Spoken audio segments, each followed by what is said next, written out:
Assalamualaikum warahmatullahi wabarakatuh. Kembali lagi bersama saya Ranti Mustikasari, guru matematika di SMA Doa Bangsa. Kali ini kita akan melanjutkan pembelajaran kita masih seputar aturan pencacahan dengan fokus pembahasan yaitu kombinasi. Pada pertemuan sebelumnya kita telah mempelajari permutasi. Apa sih bedanya antara permutasi dan kombinasi? Nah, kombinasi ini adalah suatu permutasi yang tidak memperhatikan urutan susunan atau tidak memperhatikan kedudukan. Itulah yang dikatakan dengan kombinasi.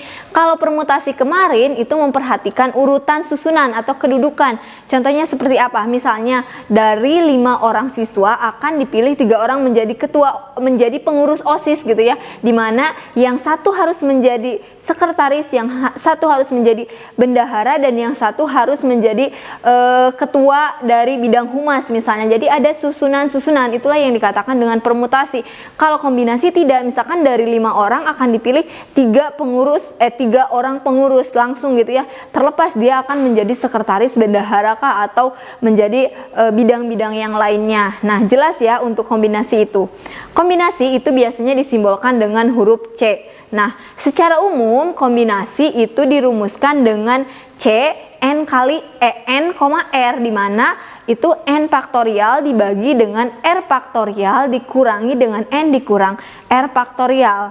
Perbedaannya dengan permutasi apa? Kalau permutasi kemarin langsung N faktorial per N dikurang R, tapi di sini ada penambahan R faktorial dikali dengan N dikurang R faktorial, dengan catatan sama R itu harus lebih kecil dibanding dengan N.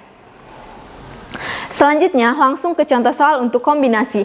Dalam suatu ulangan matematika, setiap siswa diwajibkan menjawab 5 soal dari 8 soal yang tersedia. Berapa banyak pilihan untuk menjawab soal tersebut? Nah, di sini tidak memperhatikan urutan susunannya di situ. Terlepas apakah harus soal nomor 1, nomor 2, nomor 3, nomor 4, terserah.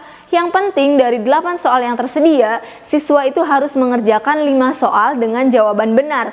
Yaitu berarti caranya itu adalah kombinasi dari C8 5, berarti 8 faktorial dibagi dengan R faktorialnya berapa? Berarti tadi 5 faktorial dikali dengan 8 dikurang 5 faktorial, berarti 8 faktorial dibagi 5 faktorial dikali 3 faktorial, berarti ada berapa cara? Yaitu ada 56 cara. Soal berikutnya, contoh soal yang lain, misalnya berapa banyak regu cepat tepat yang berbeda jika 3 siswa dari 9 siswa yang tersedia. Nah, ini bedanya. Kalau pada permutasi pasti 3 siswa ini yang satu jadi ketua tim, yang satu jadi moderator, dan yang satu misalkan jadi notulisnya. Kalau ini enggak, dari 9 akan diambil langsung 3, posisinya tidak diperhatikan di sini. Berarti ini adalah kombinasi dari C9 3, berarti 9 faktorial dibagi dengan 3 faktorial dikali dengan 9 dikurang 3 faktorial, berarti 9 faktorial dibagi 3 faktorial dikali dengan 6 faktorial. Berarti ada berapa regu yang akan terpilih? Yaitu ada 84 regu. Soal berikutnya. Nah, soal yang ketiga itu berapa banyak segitiga yang berbeda yang dapat dibentuk dengan menghubungkan ke 6 titik sudut dari segi 6. Segi 6 misalnya kita kasih nama segi 6-nya A, B, C, D, E, F ya, A, B, C, D, E, F. Nah, akan dibentuk segitiga, berarti ada berapa sisi? Ada 3, berarti di situ adalah kombinasi dari C6 3, berarti 6 faktorial dibagi dengan 3 faktorial dikali dengan 6 dikurang 3 faktorial, berarti 6 faktorial dibagi dengan 3 faktorial dikali 3 faktorial, berarti ada berapa segitiga yang terbentuk? Yaitu ada 20 segitiga yang terbentuk. Soal keempat ini adalah kasus yang berbeda. Contohnya, dari 6 guru kimia dan 5 guru biologi akan dipilih 7 orang sebagai panitia Olimpiade IPA.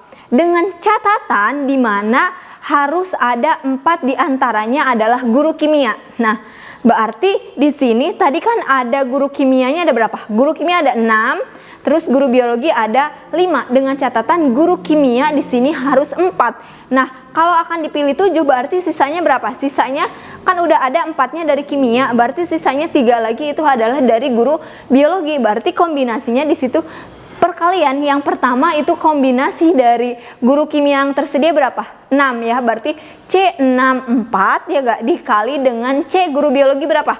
5 akan diambil 3, berarti C64 dikali dengan C53, berarti di situ sama dengan masing-masing dari kombinasinya kita kalikan, maka kombinasi dari C64 itu adalah 15 dan kombinasi dari C53 itu adalah 10, maka kemungkinannya itu adalah 150 cara. Soal berikutnya, tentukan banyak cara 9 peserta diskusi dibagi dalam 2 kelompok yang terdiri dari 6 anggota dan terdiri dari 3 anggota. Berarti di sini ada 2 juga, sama kayak kasus yang pertama. Pertama itu pilihlah 6 dari 9 anggota yang tersedia ya. Kan pertama itu akan dipilih dari 9 akan dipilih 6. Berarti itu kombinasi C9 6 itu adalah 9 faktorial dibagi dengan 6 faktorial dikali dengan 9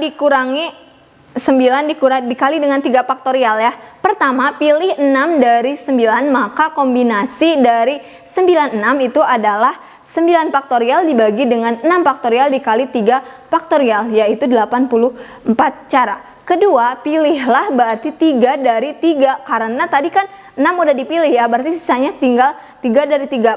Kombinasi dari C33 itu adalah 1, maka banyaknya cara dari untuk memilih anggota yang terdiri dari 6 anggota dan 3 anggota itu ada 84 cara. Oke, demikian untuk pembahasan kombinasi dan latihan-latihan soal kombinasi. Selanjutnya kerjakan soal-soal berikut ya. Demikian untuk pembahasan materi tentang kombinasi beserta pembahasan beberapa soal. Selanjutnya kerjakan soal latihan yang diberikan. Terima kasih. Wassalamualaikum warahmatullahi wabarakatuh.